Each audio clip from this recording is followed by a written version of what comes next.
Então, pessoal, eu sou a Ana, eu sou uma mulher branca, gorda, tô aqui com a roupa vermelha, tô com uma bandana vermelha também, um headset rosa, né?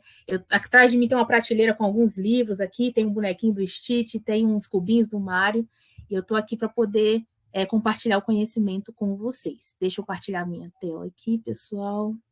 Só um minutinho. Peraí, que não está aparecendo a parte de compartilhar. Ah, tá aqui. Só um minuto, guia do Chrome. Deixa eu começar aqui, pessoal.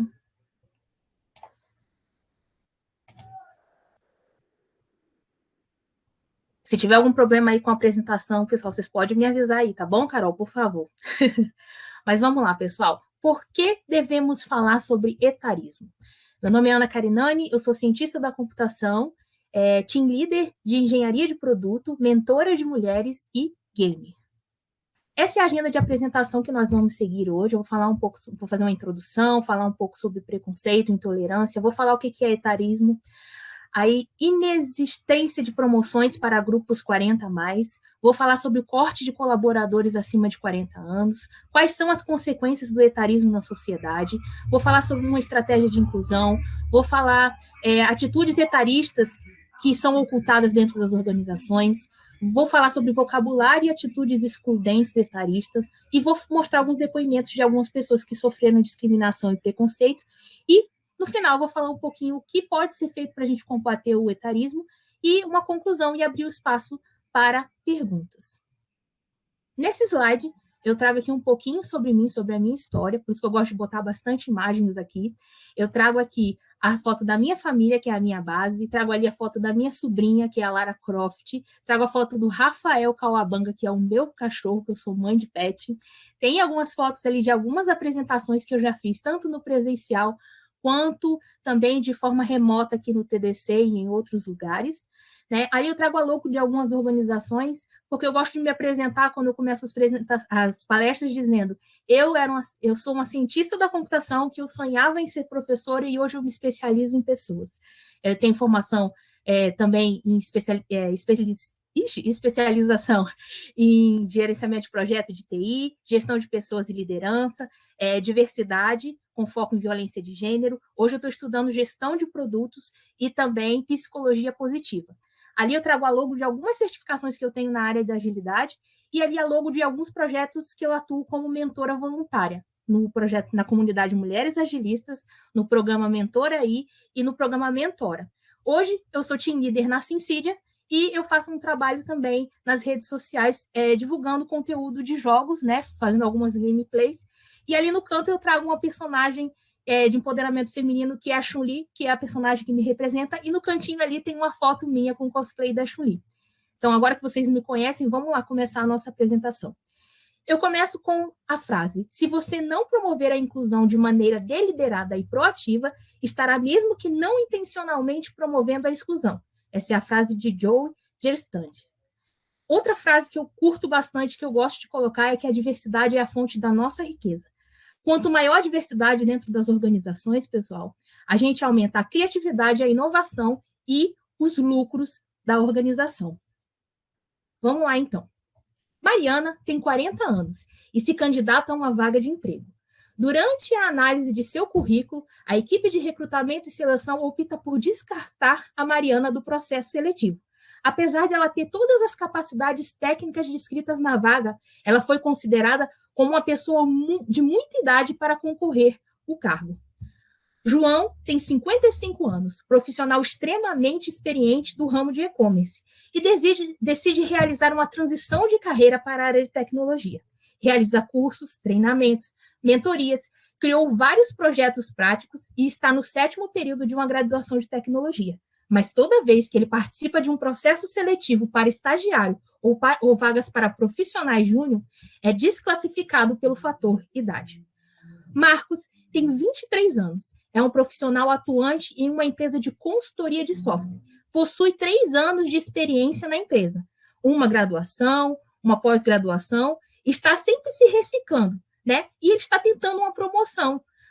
Porém, ele recebe um feedback negativo da equipe que analisa a promoção, pois consideram o mesmo profissional muito jovem para a mudança e para ter essa promoção. Gente, fez um barulhinho aqui, aconteceu alguma coisa? Não? Então vamos continuar aqui. Ana tem 29 anos. Ela atua como líder de uma empresa de software. Contrata uma profissional para atuar em sua equipe e, após alguns meses da contratação, escuta a profissional de 42 anos dizer: no dia que você fez a entrevista comigo, eu pensei, que palhaçada é essa? Uma pirralha dessa me entrevistando para me liderar? Isso só pode ser brincadeira com minha cara. Pessoas diferentes, realidades diferentes, idades diferentes, histórias diferentes. Mas um preconceito e uma discriminação liga essas histórias e essas pessoas. Se você já passou por essas situações ou presenciou algo com outras pessoas, estamos falando de etarismo. E é por isso que nós estamos hoje aqui, para falar sobre esse tipo de preconceito e discriminação. O termo etarismo significa discriminação contra indivíduos, né, ou grupos etários com base em estereótipos associados à idade e pode assumir muitas formas, desde atitudes individuais até políticas e práticas institucionais. Essa forma de discriminação desdenha e constrói estereótipos e mitos e desdém que afetam negativamente as pessoas. O que é o etarismo? O etarismo é o termo usado para descrever atos de discriminação e preconceito por idade, podendo também ser chamado de ageísmo, com origem na palavra age, que vem do inglês. Acontece quando uma pessoa se sente desfavorecida ou minimizada por sua faixa etária.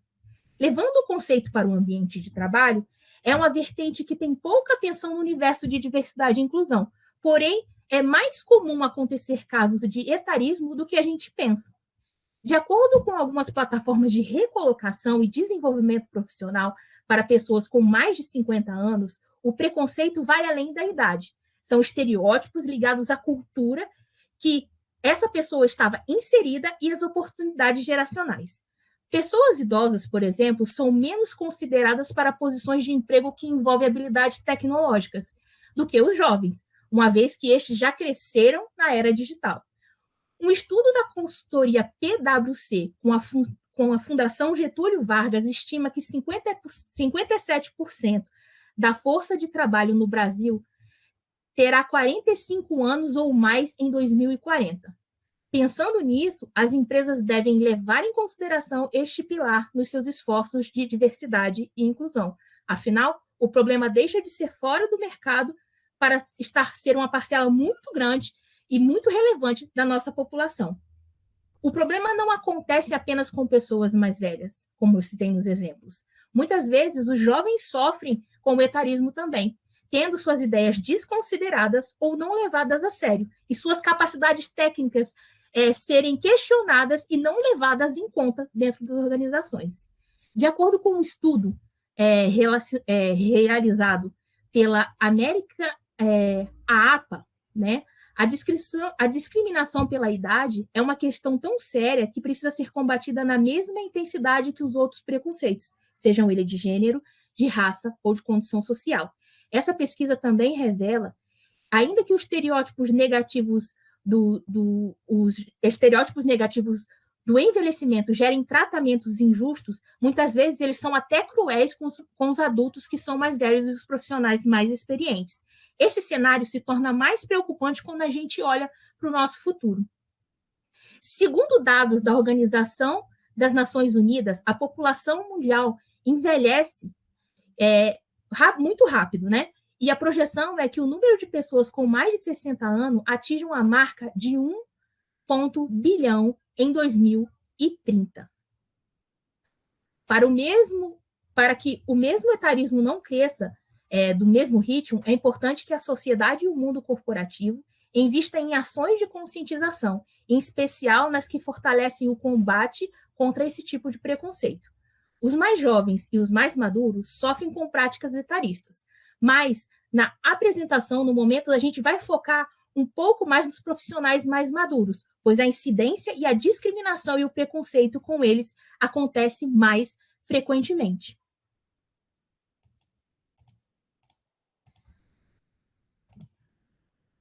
Só um minutinho, pessoal. Peraí que eu perdi o link do slide aqui.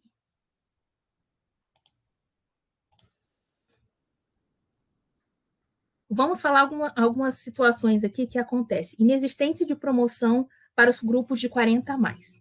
Existem empresas que deixam de promover um profissional quando ele atinge determinada idade e não oferecem um plano de carreira para os que foram contratados depois dos 40 ou 50 anos. Essa prática é como congelar o progresso do colaborador, por achar que não tem mais idade para novos desafios e nem capacidade de lidar com novas demandas. Nesse caso, o papel do RH e da empresa, da organização, é criar um plano de desenvolvimento para que essas pessoas tenham a realidade delas inserida dentro desse plano de desenvolvimento. A grande realidade é que algumas organizações contratam profissionais maduros apenas para manter, o employer brand. Por isso que essas pessoas são contratadas, mas elas não são promovidas. A finalidade é só mostrar que o mundo corporativo que essa empresa está levantando a bandeira no mundo corporativo, mas que, na verdade, essa prática ela não acontece. Corte de colaboradores acima de 40 anos. Uma prática triste que também acontece nas empresas é o desligamento de colaboradores que completam 40 anos ou mais. Um dos pretextos usados para esse tipo de demissão é a renovação do time interno. Uma vez que no conceito de muitas empresas, a inovação, a tecnologia e as novas ideias vêm somente das pessoas mais jovens, isso representa um engano. Na prática, as instituições que demitem os profissionais mais experientes, elas estão jogando fora algo muito valioso, que é o conhecimento adquirido e acumulado pelos anos de prática desses profissionais. Felizmente, ainda existem organizações que não pautam nessa perspectiva, né? De acordo com um estudo realizado pela Deloitte, ainda que foi feita em 2021, né, e com 215 empresas brasileiras, mostra que 37% das empresas entrevistadas criaram um grupo de afinidade para profissionais maiores de 50 anos. 20% dessas empresas disseram que as práticas contra o etarismo estão avançando e 34% revelam que pretendem adotá-la nos próximos anos. Quais são as consequências do etarismo na sociedade? O estudo da Global Campaign to Combat Ageism, publicada pela Toolkit, alerta que o etarismo tem sérias consequências a longo prazo para a saúde, para o bem-estar e os direitos humanos. E, além disso, o preconceito de idade custa bilhões de dólares para a sociedade. Quem sofre a discriminação perde em saúde física, saúde mental, isolamento, solidão, insegurança financeira, né, que é um fator muito importante, redução da qualidade de vida e até mesmo em morte prematura. Nas empresas, o impacto é na produtividade e na satisfação do profissional. Podem surgir até doenças emocionais nessas pessoas, como depressão, burnout, ansiedade, né, generalizada. Para combater o etarismo em todas as esferas da sociedade, o governo federal ele criou uma lei, né, que foi criada em 2003, que é a lei número 10.741, que é conhecida como a Estatuto do Idoso. Essa legislação lançou a base para que as pessoas mais maduras elas tenham seus direitos respeitados. No capítulo 6, o Estatuto foca no ambiente corporativo. Entre as garantias está o exercício de atividade profissional, respeitando as condições físicas, psíquicas e intelectuais. Além disso, ela proíbe qualquer tipo de discriminação e fixação de limite máximo de idade nas empresas, salvo quando a exigência é por cargo. O respeito por essas regras nas empresas ajuda a combater o preconceito por idade, tanto agora como no nosso futuro. Como já vimos, a população mundial está envelhecendo. No Brasil, de acordo com a IPEA, Instituto de Pesquisa Econômico Aplicada, em 2040, 56% da força de trabalho será composta por pessoas com mais de 45 anos. Lembrando que os jovens de hoje, eles são os idosos de amanhã. A luta contra a discriminação no mundo corporativo é essencial para o sucesso do futuro de todos os profissionais.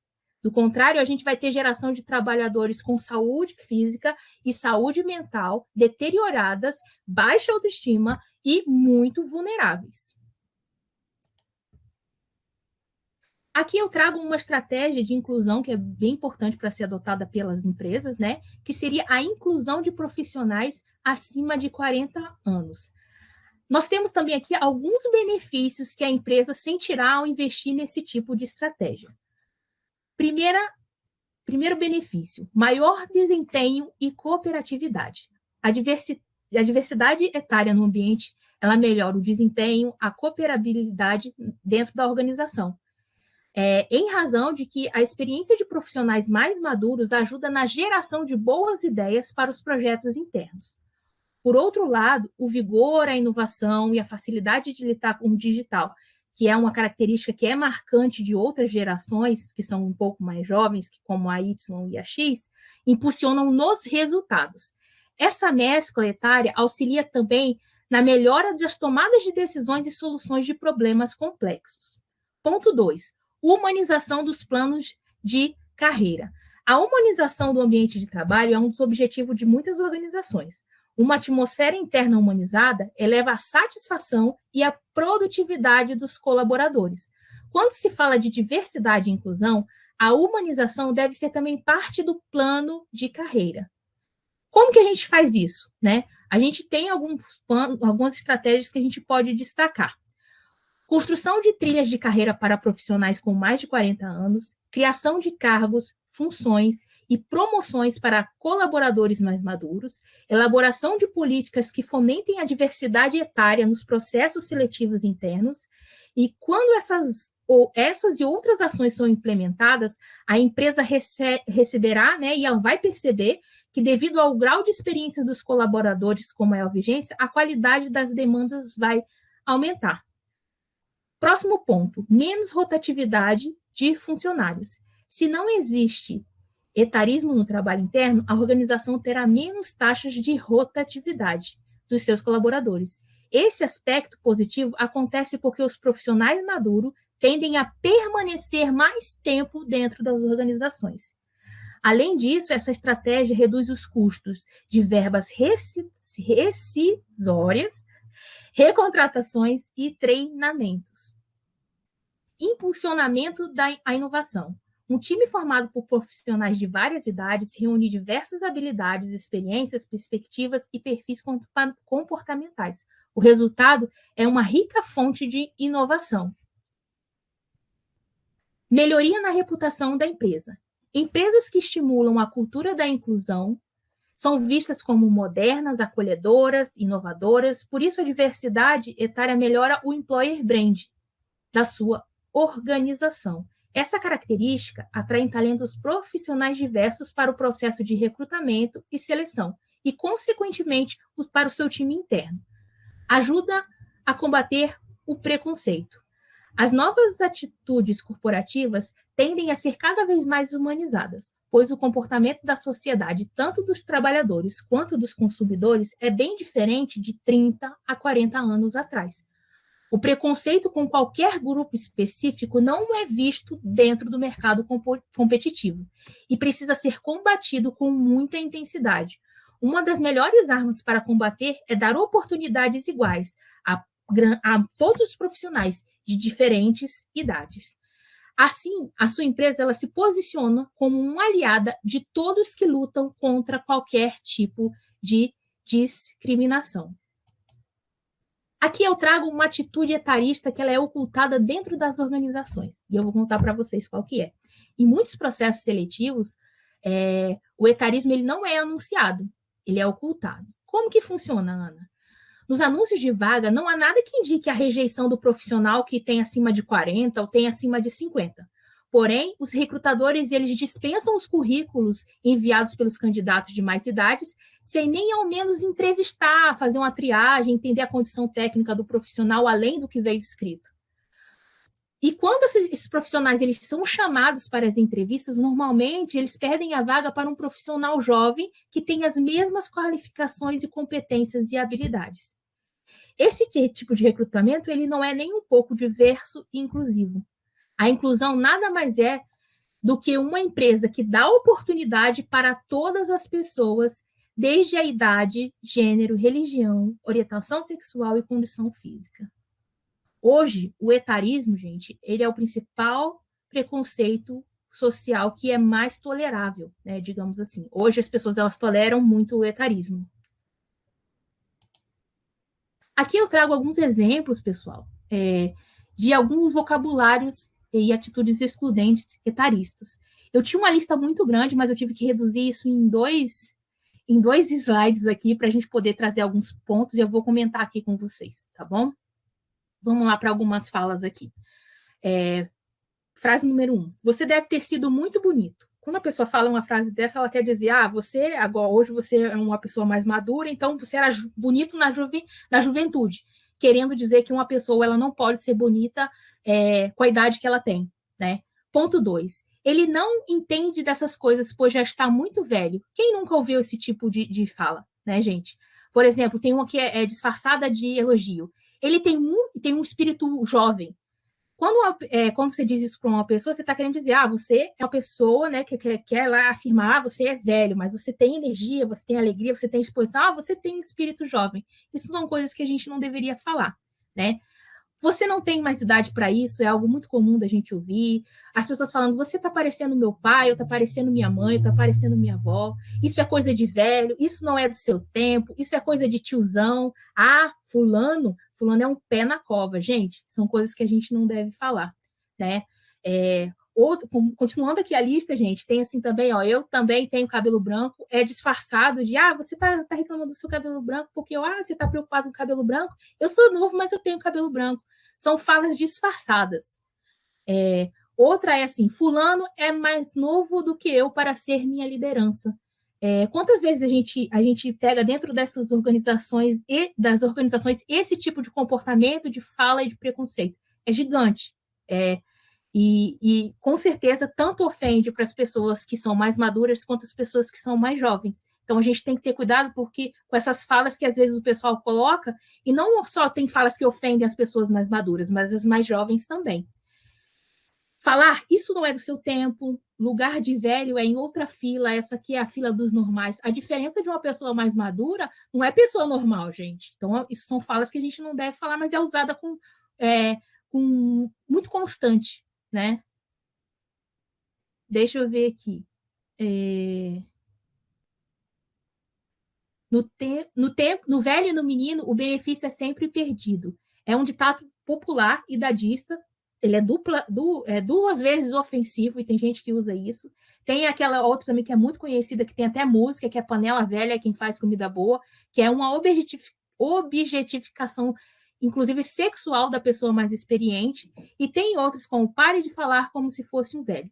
Gente, eu tinha uma lista muito gigante, né, sobre isso, mas eu peguei essas principais falas, que elas são as que eu mais escutei e mais estudei e que mais se repetem de falas etaristas. Aqui, pessoal, eu trago alguns depoimentos, né, de algumas pessoas que sofreram discriminação e preconceito, são depoimentos reais, inclusive eu estava na cartilha do idadismo, né, então, assim, eu trago alguns depoimentos, mas eu vou, assim, só me atentar para falar dois, por causa do tempo aqui da palestra. Por exemplo, aqui, a Cícera Maria, de 69 anos, ela disse assim, voltei a estudar aos 69 anos e escuto, estás estudando? Para quê? Se já estás perto de morrer. Ela canta em festas e ela escuta. A senhora não tem vergonha de estar em um palco com essa idade? Aqui a gente começa a querer inviabilizar, né? Deixar a pessoa meio escondida. A pessoa com mais idade ela não pode estudar, a pessoa que tem mais idade ela não pode ser cantora, ela não pode se divertir. Então a gente tem que ter muito cuidado com as formas ofensivas que nós falamos com as pessoas. Aqui eu trago uma outra que é um pouco mais grosseira, né? Que a Elza Corrêa, de 63 anos, ela comentou que ela ouviu de um jovem que, se pudesse, ela mataria todos os velhos. Então a gente percebe que que o etarismo está muito enraizado na nossa sociedade. Esses exemplos que eu trouxe não são do mundo corporativo, mas a gente tem que cuidar também do mundo fora das organizações. Então, existem pessoas que são especialistas, digamos assim, de reproduzir esse tipo de comportamento, de fala, de atitude agressiva com as pessoas, e a gente tem que se policiar, sabe? Toda vez que quando a gente tem entendimento do que é o etarismo, a gente pensa, nossa, quantas falas do meu dia, quantas falas que eu carrego culturalmente, que eu estou ofendendo as pessoas e eu não tenho noção disso, sabe? Mas se a gente para analisar, para estudar, para pesquisar, a gente vai ver o quanto no nosso dia a gente tem atitude etarista. Como nós podemos combater o etarismo? Eliminar o preconceito etário no mercado de trabalho não é algo que se consegue muito rapidamente, né? Então, como é que a gente faz para combater o etarismo? Né? Com a adoção de práticas e estratégias que é possível que a gente derrube, né, mesmo que seja devagar, esses tipos de preconceito. Então, eu numerei alguns pontos aqui para poder falar para vocês. Ponto 1. Conscientização dos diretores e dos executivos das empresas. Se a gente não consegue conscientizar o alto nível, a gente não consegue descer esse tipo de conscientização. Então, é um ponto muito importante para poder gerar transformação dentro da organização. Estabelecer cotas. Sim, é possível que a gente tenha vagas afirmativas para incluir os profissionais de mais idade. Eu vi uma organização que fez isso e eu achei incrível, e na vaga deles estava escrito que eles que eles queriam os profissionais 50 a mais para estar atuando. Eu achei isso muito bacana. Ponto 3. Posicionar claramente a organização como anti-etarista. Criar políticas anti-etaristas claras. Não é anti-etarista não, gente. Eu escrevi errado ali. Etaristas, políticas, anti-etaristas claras. Treinar os líderes para uma liderança mais inclusiva. Conhecer os seus colaboradores e respeitar todos eles e as particularidades e respeitar a diversidade existente em cada um. Dar condições adequadas de trabalho, por isso você deve conhecer os seus colaboradores. Se você conhece, você sabe qual é a quantidade de benefícios, quais os tipos de benefícios você vai ter na sua empresa para poder estar atendendo a particularidade dos seus profissionais. Promover uma estrutura de trabalho não etarista, né, que vai desde as falas que a gente fala no ambiente, as condições de trabalho, aquilo que é aceito também. E o ponto 9 que eu coloquei é trabalhar na capacitação e conscientização da equipe que trabalha com as contratações e com os profissionais, porque muitas vezes esses profissionais, eles deixam que os vieses deles atrapalhem no processo de contratação de profissionais mais maduros. Conclusão. Quando a organização ela se torna um ambiente de respeito entre os colaboradores, o clima ele se torna agradável e fértil para a criação e para as boas oportunidades. Os colaboradores sentem no dia a dia o melhor dos dois universos, seja da juventude ou da maturidade. Desconstrua o etarismo que está dentro de você. E que fique claro, pessoal, aquela Ana que eu citei lá no início da apresentação, de 29 anos, que era líder em uma empresa de software, era eu. E só eu sei o quanto eu sofri com essa profissional, que ela tinha mais idade do que eu, mas a todo dia ela tentava provar que eu, apesar de ser liderança dela, eu não tinha condições técnicas e preparo para poder estar liderando ela e os outros profissionais, que inclusive também eram mais velhos, mas assim, tinham mais idade do que eu, tá? Que a gente possa analisar o quanto nós somos etaristas no nosso dia a dia e quanto a nossa desconstrução ela é necessária. Eu encerro a minha apresentação com essa frase, né, de Alan Turing, que diz: eu acredito que às vezes são as pessoas que ninguém espera nada, que fazem as coisas que ninguém consegue imaginar. E eu abro espaço para perguntas, para comentários, e é isso, pessoal.